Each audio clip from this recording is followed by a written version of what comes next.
June 19, 2024, the day Venezuela thought it had outsmarted the world. I remember exactly where I was when the news broke. It was a Wednesday afternoon, and I was in my office in Washington, sifting through the latest intelligence reports on Venezuela's latest gambit, what Caracas was calling its recovery of sovereign territory. At first glance, it seemed like just another chapter in the long, sordid saga of Venezuela, a small, economically crippled nation making a bold but ultimately futile move to assert itself on the world stage. But as I dug deeper, I realized this wasn't just another failed stunt. This was something far more dangerous, a miscalculation so severe that it could reshape the geopolitical landscape of the Western Hemisphere in ways we're only beginning to understand. Most of the media coverage that day focused on the Venezuela's military occupation of the Essequibo region, a disputed territory controlled by Guyana but claimed by Caracas for over a century. The headlines were predictable: Venezuela makes bold move in territorial dispute, Guyana calls for international support, U.S. warns against aggression. The official narrative was Venezuela, emboldened by its alliance with Russia and China, had decided to flex its muscles, testing the resolve of the United States and its regional allies. The story fit neatly into the broader pattern of rising authoritarianism and great power competition. But here's the thing: none of that actually explained what was really happening. Because if you've spent as much time as I have studying the inner workings of Venezuelan foreign policy, if you've read the classified cables, spoken to the diplomats, and tracked the money flows, you know that this wasn't just about territory. This was about desperation. This was about a regime that had run out of options, a government that had bet everything on a strategy it thought would work, and lost. Spectacularly. Let me tell you what they want you to believe. The official A. David versus Goliath story. The story, as it's being told in most Western capitals, goes something like Venezuela, under the leadership of Nicolas Maduro, has been steadily radicalizing its foreign policy, aligning itself with Russia and China to challenge U.S. hegemony in Latin America. The Essequibo dispute, a 160,000 square kilometer region rich in oil, gold, and timber, has been a long-standing point of contention, but Venezuela had never before moved to seize it militarily. That changed in December 2023, when Maduro held a referendum that purported to show overwhelming public support for annexing the territory. Then, in June 2024, Venezuelan troops crossed the border, establishing a military presence in key areas. The official Venezuelan line is that this is a matter of national sovereignty, a just reclamation of land stolen by British colonialism and later handed to Guyana in a 1899 arbitration that Caracas has always rejected. Maduro's government points to the 1966 Geneva Agreement, which called for a negotiated settlement, as proof that Guyana has been acting in bad faith. They argue that the discovery of massive offshore oil reserves by ExxonMobil in 2015, reserves now being exploited by Guyana, has made the dispute more urgent. And they claim that the U.S., through its support for Guyana and its sanctions on Venezuela, is the real aggressor here. The media has largely echoed this framing, albeit with skepticism. Outlets like the New York Times and BBC have run pieces questioning Venezuela's motives, but the underlying assumption is that Maduro is acting from a position of strength, using the Essequibo as a nationalist rallying cry to distract from his domestic failures, while also currying favor with Moscow and Beijing. The U.S. response has been measured, but Secretary of State Antony Blinken condemned the unilateral actions and reaffirmed support for Guyana's territorial integrity. The Pentagon deployed naval assets to the region, including a carrier strike group, as a show of force. The Organization of American States and the UN have both called for restraint. At first glance, it all makes sense. Venezuela is a pariah state, isolated by sanctions, its economy in ruins, its people fleeing by the millions. What better way to shore up domestic support than to manufacture an external enemy? And what better way to secure Russian and Chinese backing than to challenge U.S. influence in the hemisphere? The logic seems airtight. But there's a problem with this narrative. A big one. It doesn't explain why Venezuela would choose this moment to make its move. It doesn't explain why Maduro, who has spent the last decade desperately trying to reintegrate into the global financial system, would suddenly risk everything on a military adventure that was almost guaranteed to fail. And it doesn't explain the timing: why now, when Venezuela's oil production is finally stabilizing, when its relations with Colombia and Brazil are improving, and when the U.S. is distracted by wars in Ukraine and the Middle East? The answer, as always, lies in the details. And the details tell a very different story. What they're not telling you. Let's start with the most obvious why now. Venezuela has claimed the Essequibo for over a century. The dispute has simmered for decades, occasionally flaring up but never reaching the point of military confrontation. So why did Maduro decide to escalate in 2024? The official explanation that he's trying to distract from domestic problems doesn't hold water. Venezuela's economy, while still in shambles, has shown signs of recovery. Inflation, which once hit 1,000,000%, has been tamed by dollarization. Oil production, though still far below its peak, has been steadily increasing. And Maduro's approval ratings, while abysmal, have stabilized at around 20-25%, not great, but not an immediate threat to his rule. No, the real reason for the timing has nothing to do with domestic politics. It has to do with money. In 2023, Venezuela struck a deal with the US that few people paid attention to at the time. Under pressure from the Biden administration, Maduro agreed to hold free and fair elections in 2024 in exchange for the lifting of some US sanctions. The deal was fragile, but it was working. Chevron was allowed to resume limited oil operations in Venezuela. The US eased restrictions on Venezuela's gold exports. And most importantly, the Maduro regime was given a path to reintegrate into the global financial system, a lifeline for a government that had been cut off from international markets for years. But there was a catch. The US made it clear that any military aggression against Guyana would result in the immediate reimposition of sanctions. And not just the old sanctions, the new ones, the ones that had been lifted. The ones that had given Maduro a glimmer of hope. So why would he risk it? Because he thought he had a guarantee. Here's what the mainstream media isn't. In the months leading up to the Essequibo operation, Venezuela was engaged in secret negotiations with Russia and China. Not just the usual diplomatic back and forth, but high-level, closed-door talks about what would happen if Venezuela made a move on Guyana. The details are still murky, but what we know is Russia and China both signaled that they would not abandon Venezuela if the US reimposed sanctions. In fact, they promised to increase their support, military, economic, and diplomatic. Now, let me be. I've seen the intelligence reports. I've spoken to the people in the room.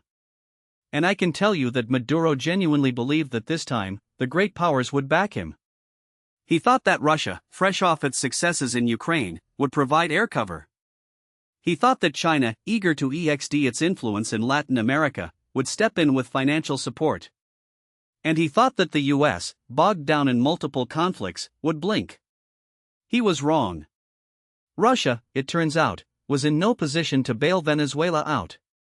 Its military is stretched thin in Ukraine, its economy is under severe strain, and its diplomatic capital is at an all-time low. China, while still willing to provide some economic support, has no interest in a direct confrontation with the US over a territorial dispute in South America. And the US? Well, the US didn't blink. It doubled down. The result? Venezuela is now more isolated than ever. The sanctions have been reimposed. The oil deals are collapsing. And Maduro, who thought he had a winning hand, is left holding nothing. But here's where it gets really interesting. The Essequibo operation wasn't just a miscalculation. It was a trap, one that Venezuela walked into willingly, because it had no other choice. The X did geopolitical a new Cold War in the Americas.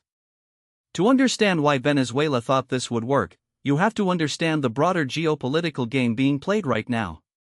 We are in the early stages of a new Cold War, one that is being fought not just in Europe and Asia, but in the global south, including Latin America.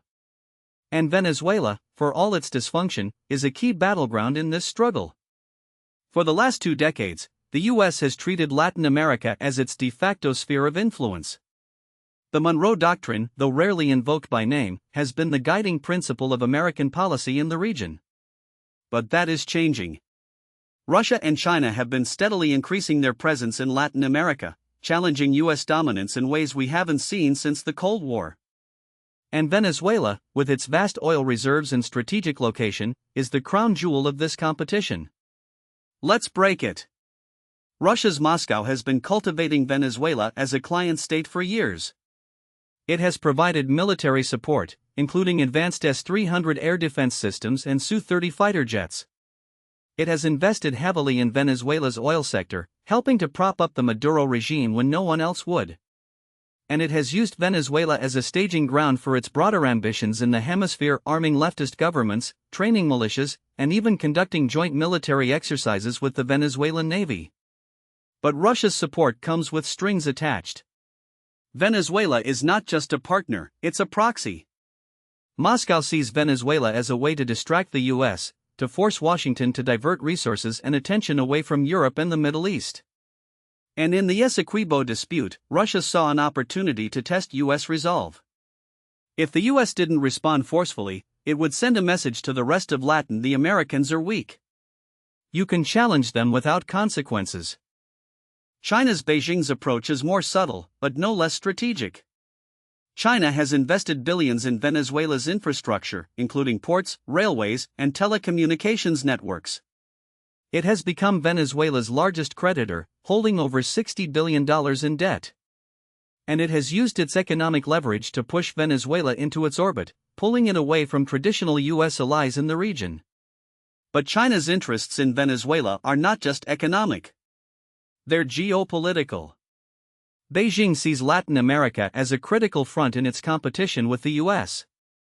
It wants to secure access to raw materials, to build military bases, and to create a network of client states that can counterbalance American influence. And Venezuela, with its oil and its strategic location, is the perfect partner. For years, the US has tried to contain Venezuela through sanctions, diplomatic isolation, and covert operations. But these efforts have largely failed. The Maduro regime has survived, and in some ways, it has thrived thanks to Russian and Chinese support. Now, with the Essequibo crisis, the US is being forced to confront a harsh strategy in Latin America is broken. The problem is that the US is still operating under the assumption that it can maintain unipolar dominance in the hemisphere. It assumes that Latin American countries will always choose the US over Russia or China. It assumes that sanctions and military threats will always work. And it assumes that the Monroe Doctrine is still a viable foreign policy framework.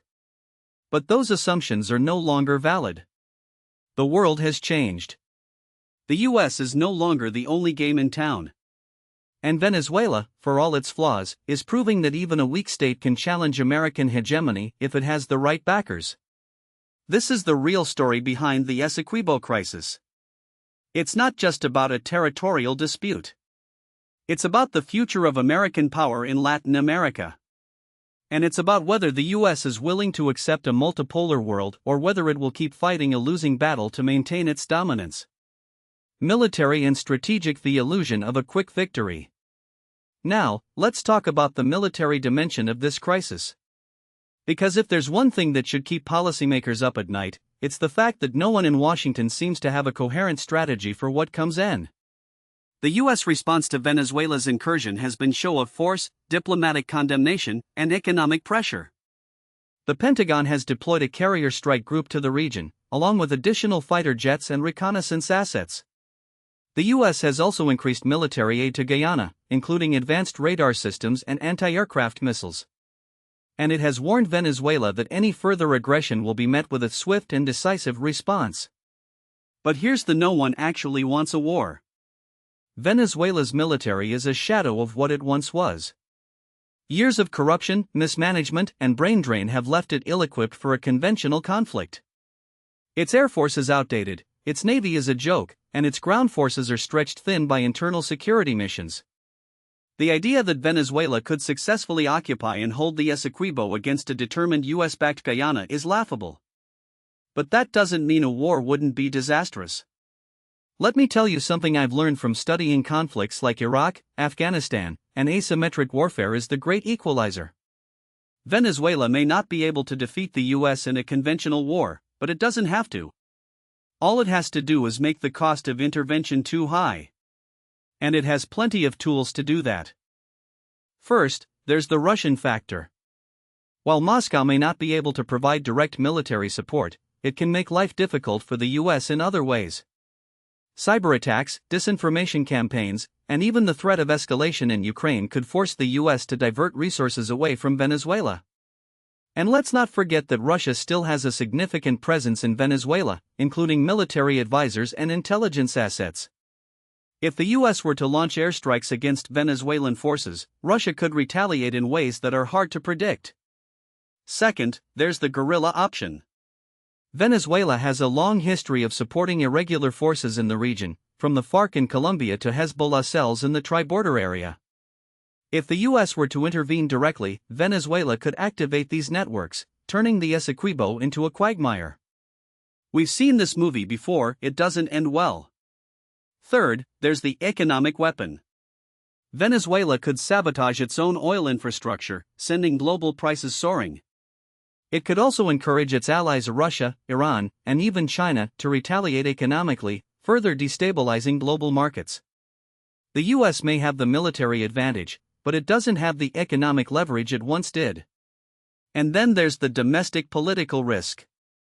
The American public has no appetite for another war, especially not in a region that most people can't find on a map. If the US were to get bogged down in Venezuela, it would be a political disaster for the Biden administration. And that's something the White House is acutely aware of. So what's the endgame here? The US can't afford to do nothing, but it also can't afford to go all in. And that's the real half-measure response that satisfies no one. Venezuela knows this. Russia knows this. China knows this. And yet, the US keeps acting as if it can bluff its way out of this crisis. It can't. And the longer this drags on, the worse it's going to get. The domestic political why this crisis is a gift to the hawks. Now, let's talk about the domestic politics of this crisis. Because if there's one group that loves the Essequibo dispute, it's the foreign policy hawks in Washington. For years, the US foreign policy establishment has been searching for a new enemy. The war on terror is winding down. China is the long-term challenge, but it's not an immediate military threat. Russia is a nuisance, but it's not an existential danger. And so, the hawks have been casting around for a new villain, and Venezuela fits the bill perfectly. Think about Venezuela is a socialist dictatorship. It's allied with Russia and China. It's a narco-state. It's a threat to democracy in the hemisphere. And now, it's invading its neighbor. If you're a neoconservative or a liberal interventionist, this is your dream scenario. It's Iraq 2003 all over again, except this time, the enemy is right in America's backyard. And the hawks are already making their move. In Congress, Republicans are pushing for a more aggressive response. Senator Marco Rubio has called for a naval blockade of Venezuela. Senator Lindsey Graham has suggested that the US should take out Venezuela's air defenses. And former National Security Advisor John Bolton, who has never met a war he didn't like, has been making the rounds on cable news, arguing that the US needs to send a message to Maduro. But it's not just the Republicans. The Biden administration is also feeling the pressure. Secretary of State Blinken has been careful to avoid direct threats, but the Pentagon's deployments speak for themselves. And let's not forget that Biden is facing a tough re-election campaign. If he looks weak on Venezuela, the Republicans will pounce. This is the real danger of the Essequibo, it's a gift to the hawks. And the hawks, as we've seen time and time again, have a habit of getting us into wars we can't win. Now, I'm not saying that the US should do nothing. But I am saying that we need to be very careful about how we respond. Because the last thing we need is another forever war in Latin America. Scenario how this could play out. So where do we go from here? Let's run through the possible scenarios, because none of them are good. Scenario 1, the diplomatic off-ramp. In this scenario, the US and its allies manage to de-escalate the crisis through diplomacy. Venezuela agrees to withdraw its forces in exchange for some face-saving concessions, perhaps a joint development agreement for the Essequibo's oil reserves, or a vague promise to submit the dispute to the International Court of Justice. Guyana, for its part, gets to keep its territorial integrity, and the US avoids a direct confrontation. Everyone walks away with something, and the hawks are left grumbling on Fox News. Now, this is the best case scenario, but let me explain why it's also the least likely. Maduro isn't the kind of leader who backs down gracefully. He's spent the last decade consolidating power by portraying himself as the defender of Venezuela's sovereignty against Yankee imperialism. If he withdraws now, he looks weak not just to his domestic audience, but to his allies in Moscow and Beijing, who are watching this crisis closely. And let's not forget that Venezuela's military, which has been hollowed out by corruption and brain drain, still has a vested interest in keeping the crisis alive. The generals know that if Maduro falls, they fall with him. So they'll push for a harder line, not a diplomatic off-ramp. Scenario 2, the proxy war. This is where things get really dangerous. If diplomacy fails, the next step is escalation either through direct US involvement or, more likely, through proxies. And here's where the geopolitical chessboard gets complicated. Guyana, for all its newfound oil wealth, is a military lightweight. Its defense budget is a rounding error compared to Venezuela's, and its armed forces are barely larger than a police department. But Guyana has one thing Venezuela doesn't: friends in high places. The US has already been ramping up military cooperation with Georgetown, including joint exercises and arms sales. And let's not forget that Guyana is a member of the Caribbean Community, which has its own security arrangements with the US and the UK. Now, what most people don't realize is that the US has been quietly building up its military presence in the region for years. The Southern Command has been conducting more frequent exercises, extending its drone surveillance capabilities, and even reactivating old Cold War-era bases in places like Colombia and the Dutch Caribbean. And then there's the UK, which still has a naval presence in the region and has already sent a warship to Guyana as a show of support. So here's the uncomfortable: if this crisis escalates, it won't be a fair fight. Venezuela's military is a shadow of what it was in the 1980s, when it was one of the most professional forces in Latin America. Today, it's a Potemkin army, well armed on paper, but plagued by desertions, low morale, and a lack of spare parts for its aging Soviet-era equipment. The US, on the other hand, has the most advanced military in the world, and it's already in Guyana's backyard. But, and this is a big but, Venezuela isn't Iraq or Afghanistan. It's not a failed state, it's a rogue state with powerful allies. Russia has been supplying Venezuela with arms for years, including S-300 air defense systems and Sukhoi fighter jets. China has invested billions in Venezuela's oil sector and has a strategic interest in keeping Maduro in power. And then there's Iran, which has been deepening its ties with Caracas, including through the sale of drones and the establishment of direct flights between the two countries. So if the US or its proxies start targeting Venezuelan forces, we could see a proxy war with global implications. Russia and China won't sit idly by, they'll supply Maduro with more weapons, intelligence, and diplomatic cover.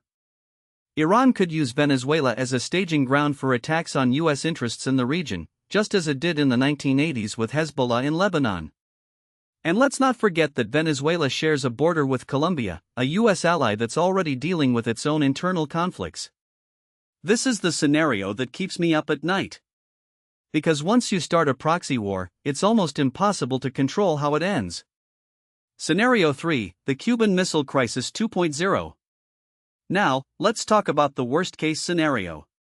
What if Maduro doesn't just dig in? What if he doubles down? What if he decides to turn the Essequibo into a fortified zone, complete with Russian air defenses, Chinese surveillance systems, and Iranian advisors? What if he starts harassing US and UK ships in the region, or even attempts to block the Strait of Hormuz of the Caribbean, the narrow passage between Venezuela and Trinidad and Tobago, through which a significant portion of the world's oil and gas flows? This is where the military implications get really serious. The US has already shown that it's willing to use force to protect its interests in the region. In 1989, the Bush administration invaded AMA to remove Manuel Noriega. In 2004, the US supported a coup against Haiti's Jean-Bertrand Aristide. And in 2019, the Trump administration came perilously close to launching a military strike against Venezuela after Juan Guaido's failed uprising. But here's the: Venezuela isn't AMA or Haiti. It's a country of 28 million people, with a military that, while weakened, is still capable of inflicting serious damage. And unlike Iraq in 2003, Venezuela has allies who are willing to go to bat for it. Russia has already warned that any U.S. military intervention would be met with a proportional response. China has called for restraint, but it's also made it clear that it won't abandon Maduro. And Iran?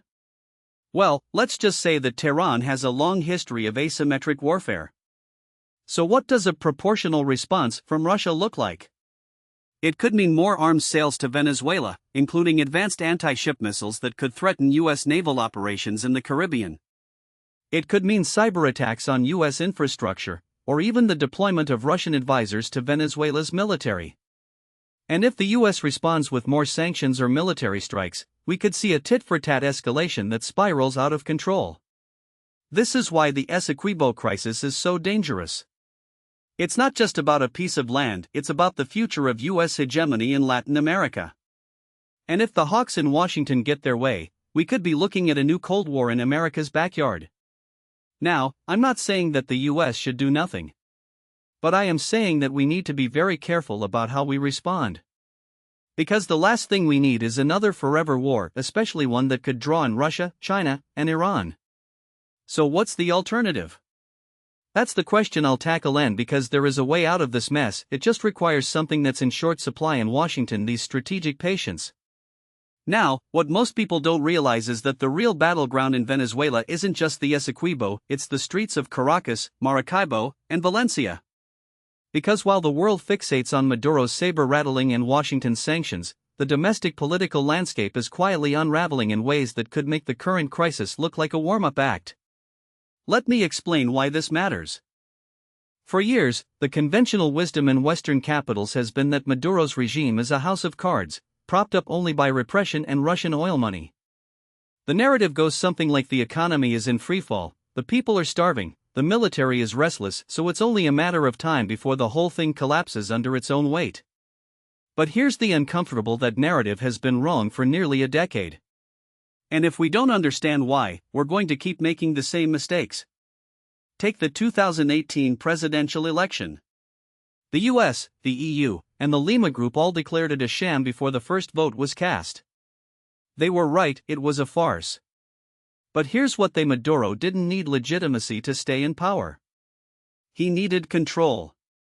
And control in Venezuela isn't about winning elections, it's about controlling the levers of coercion: the military, the intelligence services, the colectivos, and, crucially, the flow of dollars.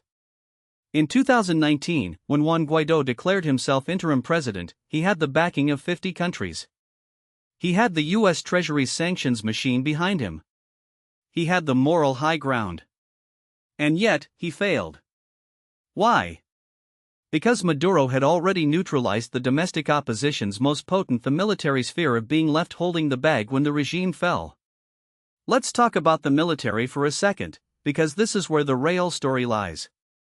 The Venezuelan armed forces are not a monolith. They're a fractured institution, riddled with corruption, divided by factionalism, and deeply embedded in the country's illicit economy. The top brass generals like Vladimir Padrino Lopez, the defense minister, are not ideologues. They're pragmatists who have spent the last decade turning the military into a parallel state, one that profits from everything from gold smuggling to food distribution. In 2020, the U.S. indicted Padrino and other high-ranking officers for narco-trafficking, but that didn't topple them. If anything, it made them more dependent on Maduro's protection. Now, here's where it gets interesting. The lower ranks, captains, lieutenants, mid-level officers, are a different story. They're the ones who have to explain to their families why their salaries buy less than a cup of coffee. They're the ones who see their comrades defecting to Colombia or the U.S., only to end up driving Ubers in Miami. And they're the ones who, in 2019, were quietly approached by Guaidó's team with promises of amnesty and a share of Venezuela's frozen assets abroad. But those promises rang hollow. Why? Because the US and its allies never offered a credible plan for what would happen after Maduro fell. Would the military be purged? Would the colectivos be disarmed? Would the economy be handed over to the same opposition elites who had bungled every previous transition? The answer was always a resounding, "We'll figure it out later." And in Venezuela, later is a luxury no one can afford. This is why the recent crackdown on the opposition isn't just about repression, it's about preempting a slow-burning crisis within the regime itself. In January, Maduro's government arrested Rocio San Miguel, a prominent human rights activist and military analyst. Her crime? Allegedly plotting a coup with the help of foreign powers. But the real target wasn't San Miguel, it was the mid-level officers she was in contact with. The message was defect, and you'll end up like Leopoldo Lopez, under house arrest, or worse. Stay loyal, and you'll keep your cut of the action. Now, let's talk about the economy, because this is where the regime's survival strategy gets really ugly. Venezuela's GDP has contracted by 75% since 2013.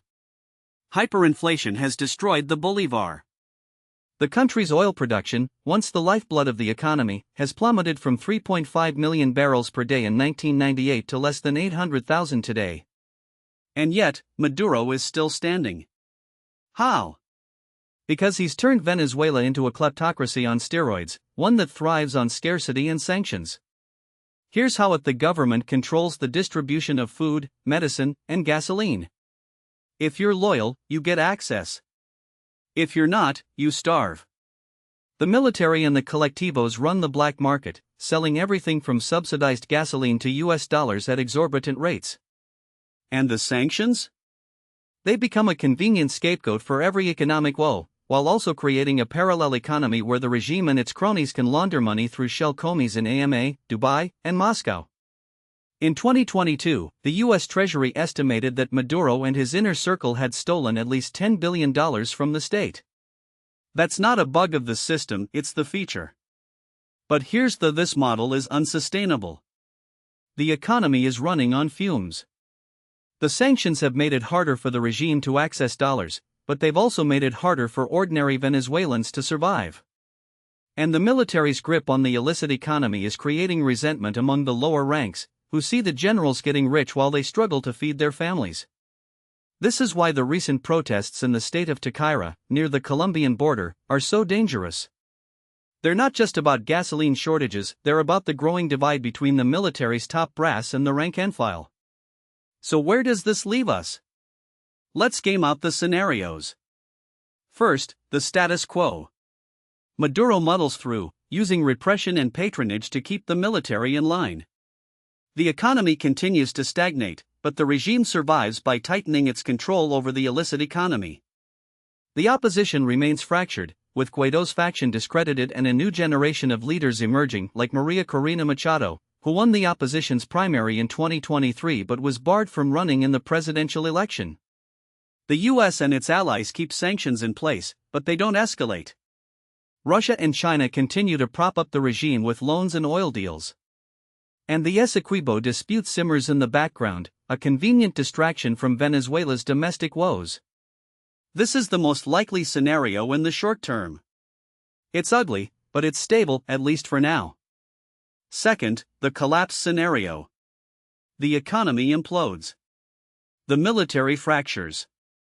A faction of mid-level officers, backed by the US, stages a coup. Maduro is ousted, but the transition spirals into chaos. The colectivos take to the streets, looting and burning. The military splits into warring factions. Russia and China back rival groups, turning Venezuela into a proxy battleground. The US is drawn in, either to protect its interests or to prevent a humanitarian catastrophe. And the Essequibo? It becomes a bargaining chip in a larger geopolitical struggle. This is the nightmare scenario. It's also the one that the hawks in Washington keep pushing for, even though they have no plan for what comes in. Remember Iraq in 2003? Libya in 2011? This is how you get a failed state in America's backyard. Third, the negotiated transition. The US and its allies offer Maduro and the military a way out. Sanctions are eased in exchange for free and fair elections. The military is guaranteed amnesty for past crimes, but it's also forced to step back from the economy.